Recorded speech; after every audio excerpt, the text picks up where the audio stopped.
friends, welcome back to my channel, Patronosaurus Reads. I'm Katie, aka Patronosaurus, and I read. Today I've got my October wrap-up for you. My thumbnail is deceptive. I actually read 12 books this month, but I only read 2 physically. So that's how the thumbnail came to be. I've thought about doing more statistics in my wrap-up, so let me know if that's something you're interested in. I've realized I actually really like kind of data collecting and stats and stuff. So for this month, I really only have my average rating, which is a 3.58, which is kind of wild to me because I felt like this month was a great reading month. Like, I feel like I did so great, and then I'm like, oh wow, that was my average? Really? That's not that great. And most of my books were 3-star reads, but they were like good 3 stars, you know what I'm saying? And I also read a new favorite of all time this month. So I'm pretty pumped. Let's just talk about some books. I only had one 2-star read this month. It was Killer by Nature, which is an Audible original, so it's not like a book, it's like an audio play kind of. But Goodreads counts it as a book, so I count it as a book, and I'm going to talk about it here. It was about this serial killer, I think, called like the Playground Killer or something like that, like, because it was some guy who killed his childhood classmates, but I don't think it was when they were kids. It was like after they grew up. I didn't totally follow what was all going on. But basically, copycat murders start happening, and so this psychologist is meeting with the original killer to try to figure out who might really be doing it, if he knows, like all this stuff. The actual mystery part was actually pretty good, but then everything surrounding it was bad. There was a lot of ableism. This psychologist, I'm like, I don't know who licensed you and where you got your education, because she was literally feeding into every single stereotype about every single mental illness, talking a lot about the British pronunciation, because this takes place in England, maybe London, I don't totally know. Psychopathy, like psychopathy, which I don't even know is actually what you would call it now. Like, I don't know if that's actually the correct term, if there's different terminology, I don't know. I'm sure the author doesn't know. But this woman, this psychologist, her daughter was exhibiting signs, and she immediately like went off the deep end and was like, I'm gonna send you to this boarding school where they can give you treatment. Like, okay. Well, like I said, the actual mystery part was good, but all the grossness around it, I was like, this is not good. I don't know who okayed this, but it literally looks like, it was like the author ripped pages out of the DSM-5 and then just like threw darts at a dartboard and just like picked whatever condition it was that the darts landed on, and like didn't actually do any research. Would not recommend. And then I read 6 3-star books this month, but they were all like pretty good 3 stars. The first 3 were smut, so I'll just talk about them really quickly.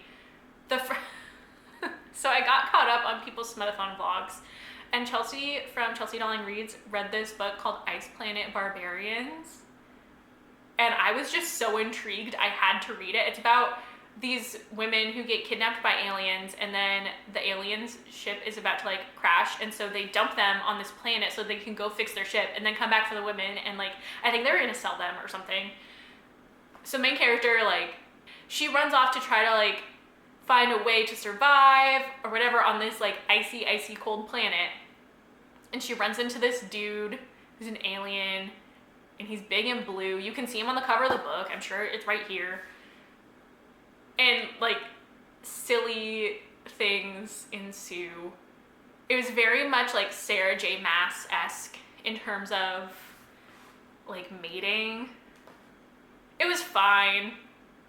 That's basically my opinion on all of these books, is they were fine.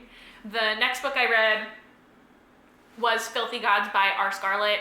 This is, I guess, kind of like a prequel to her full series. I don't really know. I saw it in Chandler Ainsley's video of Kindle Unlimited enemies to lovers romances, and I like enemies to lovers, and I decided to get Kindle Unlimited for some unearthly reason. So I decided to read this book because she said it was good, and I trust her opinion. And it was good. It wasn't really enemies so much as rivals.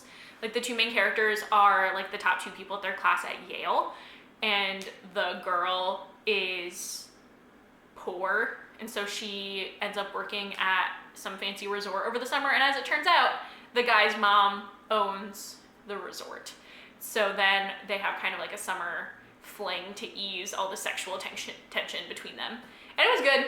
It was fine. Then I read Theirs for the Night by Katie Robert. This is, again, like kind of one of those prequel books to the full series. And I already forgot what it was. It was fine. It was about this girl who has a threesome with 2 dudes. That's the whole book, because it really was like, basically the whole point of this, it was free. It wasn't even Kindle Unlimited free, it was just free on the Kindle. So the whole point of this book is for you to read it and then be like, ooh, I like that sexual tension, like, that was spicy. And then you buy the rest of the books. Like, that's the reason why this short little novella was free. Will I read the rest of them? I don't know. Next, I read The Luminous Dead by Caitlin Starling. This is a book that I got from another vlog recommendation from Riley Marie. Is that her name? From her Spookathon vlogs. This was her favorite book that she read during Spookathon, so I was like, okay. I was like kind of low-key doing Spookathon. Like, I was kind of reading some spooky books. This is about a woman who goes on an underground expedition, and her employers have been kind of shady on why they really need her to go. Like, it's not to find minerals and good stuff underground like most other underground expeditions are. And the only way to survive is to be in this really scary, to me, like skin-tight, locked suit that controls all your breathing, controls your food intake, your, to put it delicately, your food output, all that stuff. And as the main character is going through these caverns, she has a handler who has like a map and can help her navigate. And she's slowly starting to realize that she's there under kind of false pretenses, and she doesn't know if she can trust her handler, who's also the employer. Usually there's like a step in between, but the person who hired her is also her handler. And it just gets really creepy, and she's down there by herself, and there's mysterious plants that may or may not be poison, and there's dangerous critters called tunnelers, and it was really unsettling, but it wasn't scary. And I realized I want books to be scary if I'm gonna read something spooky, I think. So Riley loved it. I didn't love it quite as much, but I did like it. It was pretty good. Next, I read The Hobbit by J.R.R. Tolkien. It's The Hobbit. It's a prequel to The Lord of the Rings. It's more of a children's book. It was cute. I like listening to the audiobook because the narrator like actually sang the songs, which was fun. I have read this before, but I read it when I was younger, so I liked it more because it was geared more towards my age. It was fine. It was fun. My last 3-star read was The Turn of the Key by Ruth Ware. This book very recently came out, so it's kind of taken BookTube by storm. It follows a nanny who is going to work at a very, very, very, very, very rich couple's house and take care of their kids. They have 4 daughters, I believe, but one of them is a teenager and she's like at boarding school, so it's really only worrying about the youngest 3, one of whom is like a baby, and then one is like 7 or 8, and then the other one is maybe 6. It's something like that. And they have a smart house. So all of their lights, all the electronics, everything is controlled by apps that you have on your phone, and different members of the family have access to different things, as well as different members of the staff. So like their gardener, like groundskeeper guy doesn't really have access to a lot of the stuff inside the house. But then the nanny doesn't really have access to like the greenhouse or whatever the heck they have that like the gardener would do. So as she moves in, she is taking care of the kids. She gets left alone with the kids pretty soon after she starts the job, like basically the first day. And soon unsettling, creepy things start happening. Doors lock on their own, even though there's no record in the electronic system that they locked. There's weird sounds that the nanny can hear above her. There's a door in her room that she can't open. All kinds of really creepy things. And all while she's doing this, the kids are being little butt faces. and she's just struggling a lot, and she's kind of coming unraveled. And I loved this book until it came to the ending. I'm not going to tell you what happened. It's a mystery, so like there's a twist, because of course there was. That's the point of a mystery, and I did not like the twist. I did not like the ending. It wasn't satisfying. There are other people I know who absolutely love the ending. I was not one of them. Like, this book was on its way to a 5-star read for me, and then I read the ending and I was like, never mind, it's 3 stars. I docked it 2 stars because I was that mad at the ending. It was upsetting. I read 2 4-star reads, one of which was another smutty book. I feel like 3 and 4 stars for me is a very good rating for a smut book, though. Like, if it has 5 stars, like, what even is that book? Like, it's a masterpiece. But that was not this. It was 4 stars, which was still good. It was Desperate Measures, again, by Katee Robert. I actually read this book first, and then I read whatever the 3-star one was. This is in her Wicked Villains series. This one is also a book that's kind of going around BookTube. It follows, well, the whole series is kind of a Disney villains retelling where, like, the heroines of Disney movies get with the villain instead of the hero, but it's in a modern day setting in a fictional city. And this particular book was about Jasmine and Jafar.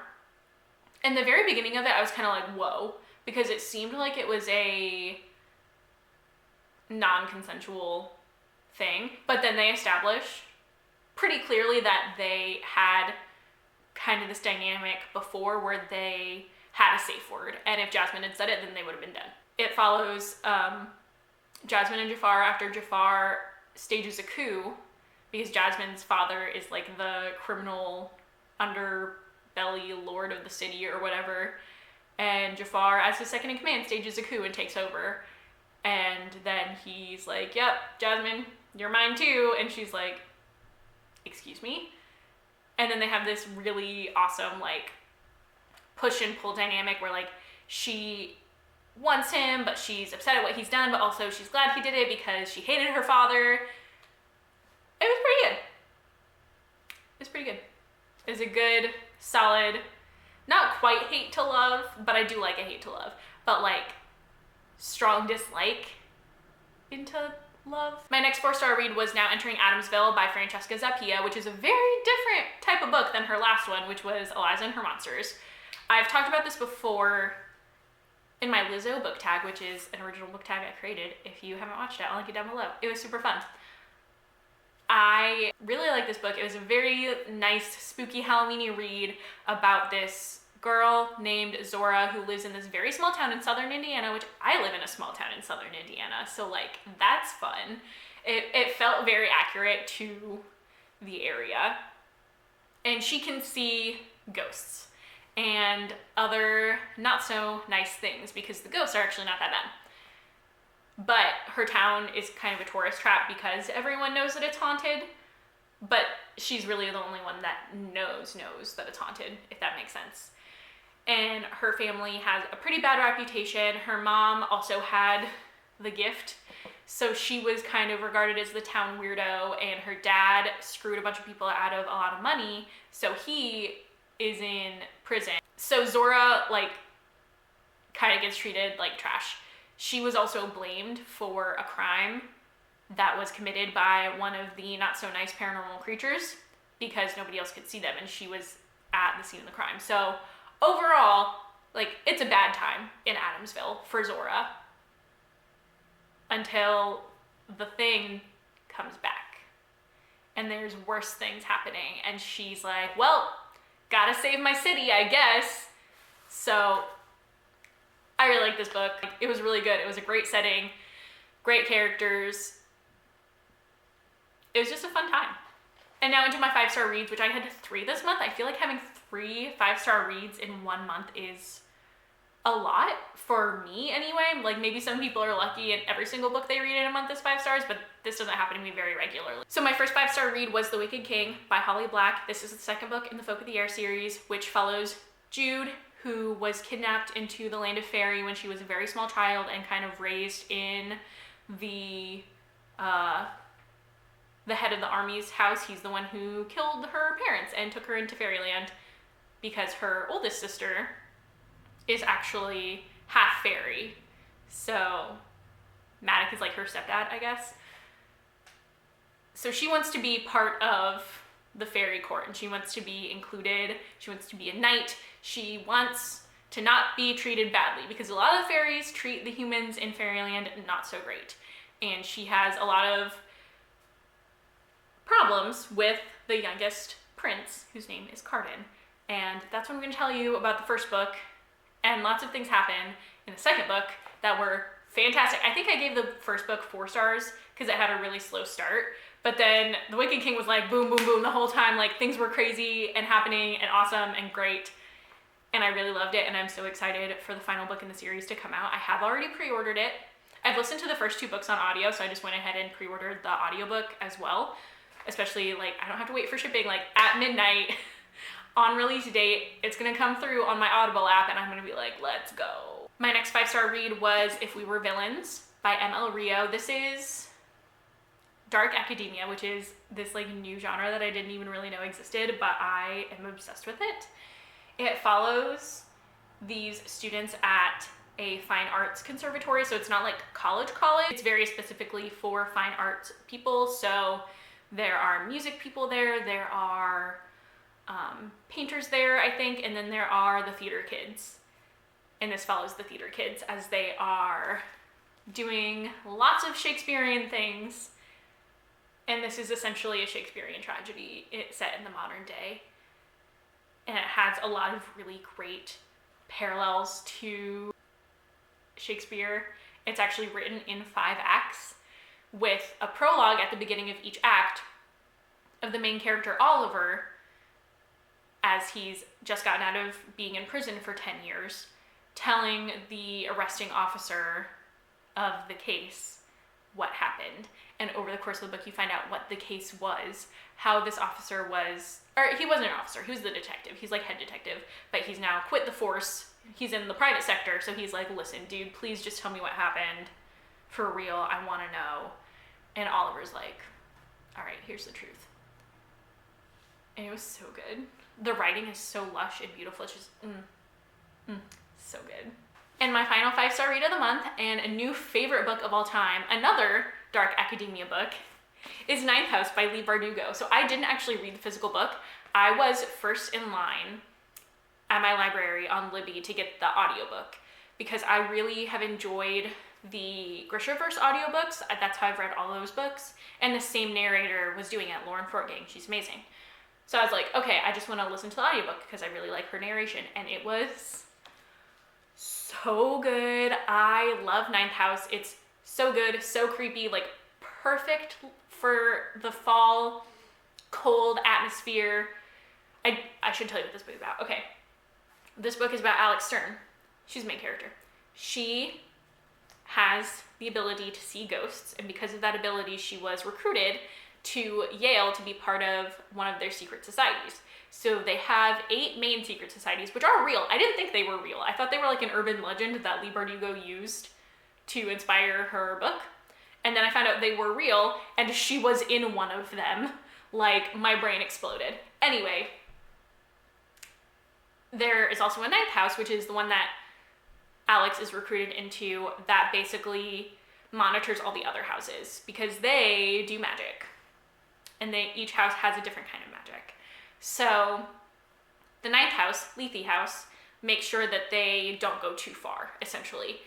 And it's told in dual perspectives, in dual timelines. So Alex is the present, and then her mentor in Lethe House, his name is Darlington. He's perfect. I love him. Like Darlington Protection Squad, 2K19, and forever. He is the past storyline. So his perspective is from the past. It's so perfect. A lot of people are saying it was confusing at the beginning and it is a little slow, and like that's true, but I really liked this book for that. Like I feel like this is the kind of book that you can sit and luxuriate in the writing and love it, and it's fine. It's absolutely fine to do that.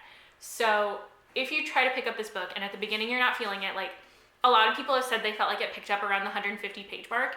I don't know where that is because I listened to the audiobook, but I feel like that's probably right. Give it to 150 pages and like see how you feel.